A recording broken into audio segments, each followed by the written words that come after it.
This channel does not promote any violent, harmful, or illegal activities. All content provided by this channel is meant for an educational purpose only. অর্থাৎ বিজেপির বিরুদ্ধে আরো একবার সুর চড়িয়েছেন মমতা বন্দ্যোপাধ্যায়। শুধু তাই নয়, আরো বলেছেন তৃণমূলকে ভোট দিলে পড়ছে নাকি বিজেপিতে। বনগাঁর সভা থেকে মারাত্মক অভিযোগ করেছেন মমতা বন্দ্যোপাধ্যায়। শুনুন। আমরা ধরে ফেলেছি, ভোট দিতে গিয়ে দেখছে মারছে তৃণমূলে, পড়ছে বিজেপির ফুলে। সঙ্গে সঙ্গে হাতে নাতে ধরে ওই মেশিন আমরা চেঞ্জ করিয়েছি। বর্ডারে গিয়ে গিয়ে কেন্দ্রীয় বাহিনী বিজেপির পার্টির টোটো লাগিয়ে জোর করে ভোট করাচ্ছিল। আর চাপড়াতেও আমরা হাতে নাতে ধরেছি। ওদের এত বড় সাহস, আমাদের একজন নেতাকে আসানসোলে দুজন নেতাকে ক্যান্ডিডেট নিজে থ্রেট করছে, করে বলছে হয় আমার হয়ে ইলেকশন করো, আর তা নাহলে জেলে পচে মরো। ও বলেছে আমি জেলে পচে মরতে রাজি আছি, কিন্তু তোমার হয়ে ইলেকশন আমি করব না। কাউকে টাকাও তুলে দিয়েছে। টাকার প্যাকেট কাকে কাকে দিয়েছে তার নজরও আমরা রাখছি, এদের টাকার অভাব নেই। ফাল্গুনি, আপনার কাছে আমার দুটো প্রশ্ন, খুব স্পেসিফিক। এক হচ্ছে যে সন্দেশখালী থেকে আইনের শাসন নেই, কি হচ্ছে সন্দেশখালীতে? এক। দ্বিতীয়ত, মমতা বন্দ্যোপাধ্যায় গুরুতর একটা অভিযোগ করছেন। তিনি বলছেন তৃণমূল কংগ্রেসে যদি দেওয়া হয় ভোট যাচ্ছে নাকি বিজেপিতে। কি ভয়ঙ্কর! দেখুন, মমতা ব্যানার্জি বুঝতে পেরেছে মানুষ তাদের দিকে নেই, জিতবে বিজেপি। এই জন্য এই গল্প আজকে উনি শুরু করেছেন। ব্যালটের বদলে ইভিএম চাই, তো মমতা ব্যানার্জি তখন বলেছিলেন যে লুট করে নেয় সিপিএম। আজকে উনি দেখছেন উনি হেরে যাবেন, ওই জন্য এখন বলছে যে ইভিএমে এই ধরনের হচ্ছে। উনি কেস করুন, উনি অন্য জায়গায় যাক যেখানে তিনি তার সঠিক উত্তর পাবেন। কোর্টে যান।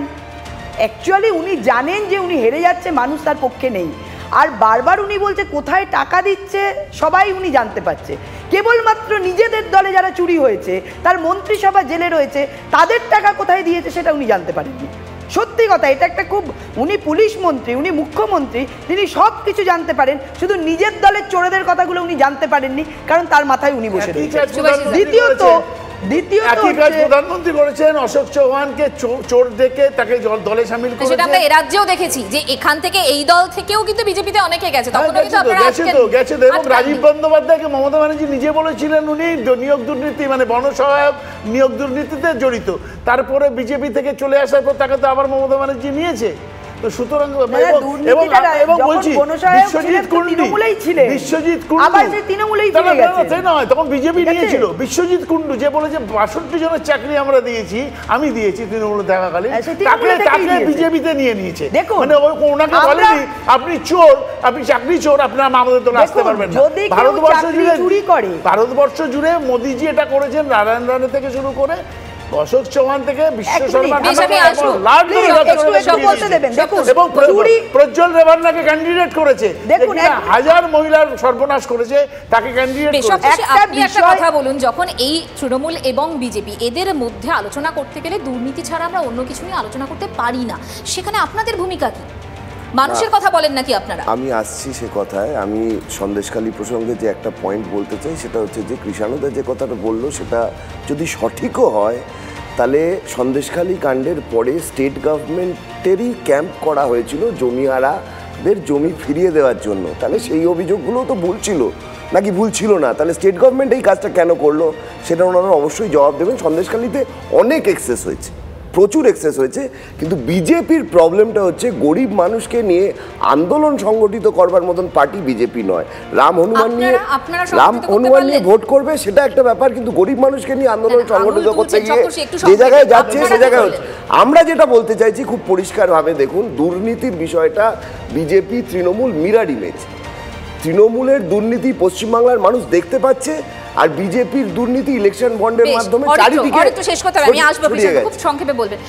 অরিত্র, দেখুন, প্রথমেই আগে সন্দেশখালীর মানুষদের অনুরোধ করব, দয়া করে আইন হাতে তুলে নেবেন না এবং এইভাবে একে অপরকে মারামারি করবেন না। এটা উচিত নয়, কাউকে মারা উচিত নয় একটা সভ্য সমাজে দাঁড়িয়ে। কিন্তু আমার যেটা আশ্চর্য লাগছে বারবার যে সন্দেশখালি নিয়ে এত কথা হয়েছে, পৃথিবীর বড় বড় টিভি চ্যানেল থেকে শুরু করে অনেক ম্যাগাজিনে সন্দেশখালিকে মাস রেপ হিসেবে অ্যানাউন্স করে দেওয়া হয়েছিল, সেইখানে যদি আজকে এটা মিথ্যে প্রমাণিত হয় এবং যা দেখা যাচ্ছে সেই জিনিসগুলো যদি সত্যি হয়, এটা বাংলার মেয়েদের কাছে লজ্জা হবে, ঠিক কথাই। কিন্তু সন্দেশখালিতে কিচ্ছু হয়নি, সমস্ত কিছু ক্লিন চিট, সব কিছু ভালো ছিল, এই কথাটাও আবার যথাযথ সত্য বলে আমার মনে হচ্ছে। একদম ঠিক।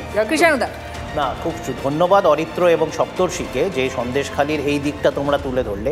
আমরা কখনো বলিনি সন্দেশখালিতে জমি সংক্রান্ত কোনো অভিযোগ ছিল না বা সেটা হয়নি। আমরা উল্টে বলেছি যে হ্যাঁ, জমি সংক্রান্ত অভিযোগ হয়েছে এবং সেই ক্ষেত্রে তাৎক্ষণিক যে তদন্ত দল করেছে সেখানে দেখেছি দলীয় পর্যায়ে এবং প্রশাসনিক পর্যায়ে একটা গাফিলতি ছিল জমি সংক্রান্ত মামলায় এবং সেইগুলো সুরাহা করা হয়েছে। এখানে যে মহিলা সংক্রান্ত মামলা, পয়সা দিয়ে ভিডিও তৈরি করে, ঠিক ভোট যত তৃতীয় দফার পরে চতুর্থ দফায় এসছে তারপর থেকে এই যে ঘটনা শুরু হয়েছে নিজেদের বাঁচার জন্য, এবং মহিলাদের এই ধরনের অন্যায় সেটাকে যে লঘু করে দেখানো হচ্ছে, শেখ শাহজাহানকে স্বাধীনতা সংগ্রামী ভদ্রলোক বলে পরিচয় দেওয়া হচ্ছে, এর বিচার মানুষ করবে। কালকেও শেখ শাহজাহানকে ধরে, কিন্তু সন্দেশখালি আসলে শান্তি, সেই শান্তি কি ফিরবে? এই প্রশ্নটা কিন্তু থেকে গেল।